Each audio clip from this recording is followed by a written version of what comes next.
મહત્વપૂર્ણ વાત એ કે આ દિવસ આપણા માટે તો ખાલી દિવસ જ છે, એના માટે આખા જીવનની મુશ્કેલ એ આપણે કરીએ એવી રીતના કામ કરી શકતા નથી.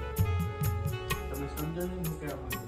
એના હાલીને જવું હોય તો પગ એને હોય નહીં તો હાલીને જઈ શકતા નથી. એને અહીંથી આમ પાણી પીવું હોય તો એને હાથ હોય નહીં તો એને હાથ. અને આમાં બધા ઘણા ટાઈપ્સ છે. ઘણા હોય છે જેને પગનું હોય છે તકલીફ, ઘણા હોય છે જે આંધળા હોય છે, દેખાતું નથી.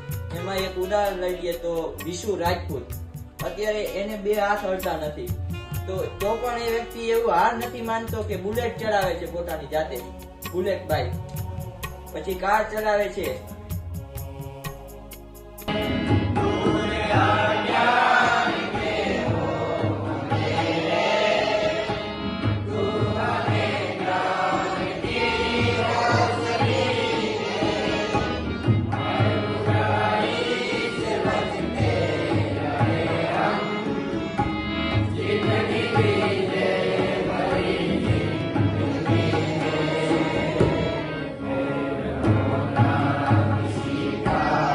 પાસો છે જેને ક્યુબ તરીકે ઓળખવામાં આવે છે. ક્યુબ અંગ્રેજીમાં એને ક્યુબ કહેવાય, ગુજરાતીમાં પાસો આપણે કહીએ.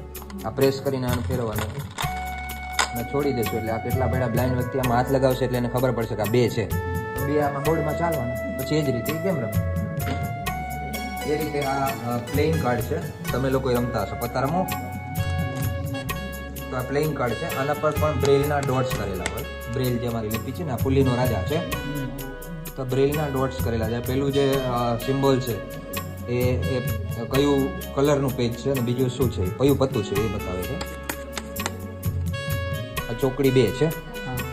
તો એ રીતે બ્લાઇન્ડ લોકો બ્રેઇલ લિપિ જેને આવડે છે એ લોકો સ્પર્શ દ્વારા પ્લેઇંગ કાર્ડ પણ રમી શકે. એ જ રીતે લૂડો રમી શકે. એનો પાછો ક્યુબ આ સેમ જ છે.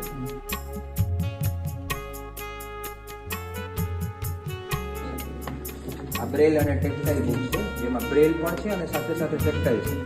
સપોઝ આ 0 છે તો બ્રેલમાં લખ્યું છે અને અહીંયા તમારી ભાષામાં કેવો 0 હોય એ બ્લાઇન્ડને એકચ્યુઅલમાં ફિલ્ડ કરવા માટે આવા એમ્બોસ એટલે કે ચિત્ર ઉપસાવીને એને બતાવવામાં આવે. આગળ એ રીતે ઘણા બધા સિમ્બોલ છે.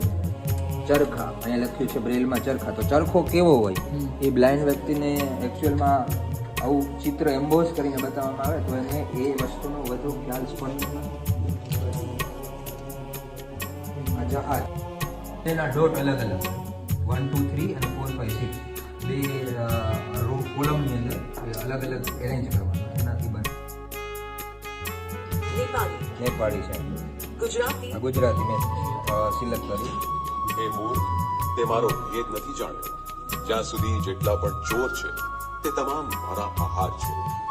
મહાકવિ હનુમાનજીએ તેને આના ઉપર જે લખ્યું છે ને એ જ નંબર છે, એના ઉપર છે ડોટ હોય 5 + 5 ઇક્વલ પ્રેસ કરશો એટલે બોલશે 1 0 1 0.